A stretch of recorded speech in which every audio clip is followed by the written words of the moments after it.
Ayon sa Department of Transportation, naibigay nila sa pamahalaan ng San Jose del Monte ang final station ng Station 14. Ito ay sa Barangay Tungkong Mangga.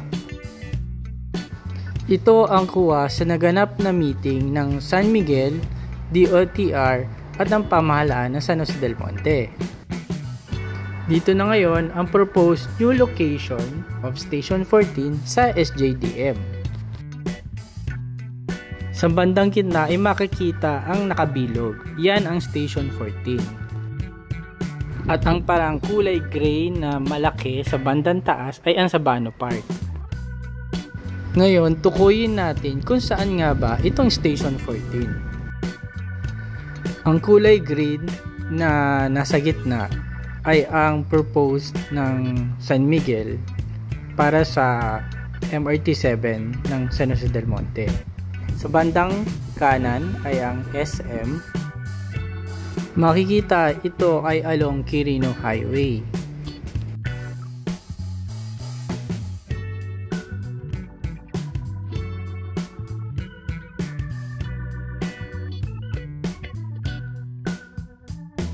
Kung ikaw ay galing SM, madali mo lang malalakad ang MRT.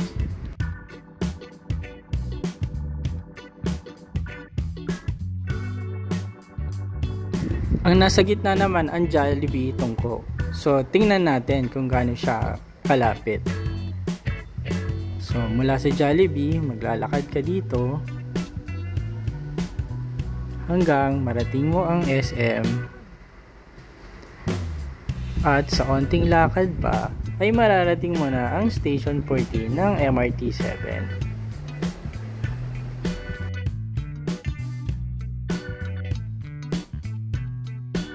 Makikita na tapat siya ng Cornerstone Christian Church.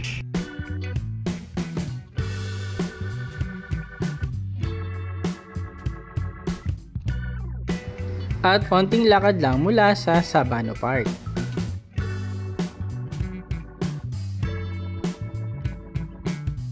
Tignan naman natin ang distansya nito mula sa Station 13 na malapit sa Metro Plaza sa Caloocan.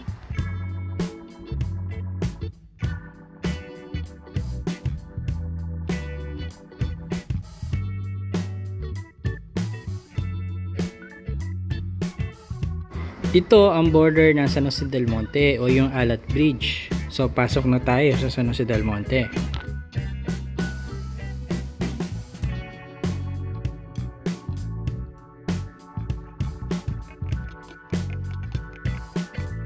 Madadaan natin ang Walter Mart, Jollibee, Burger King na mga gawa na ngayon. So tara, lakad pa tayo.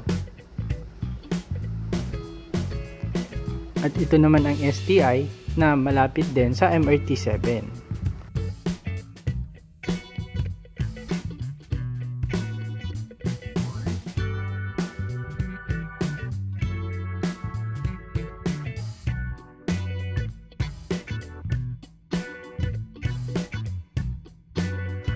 At ito na nga, nandito na tayo sa Station 14 ng MRT7.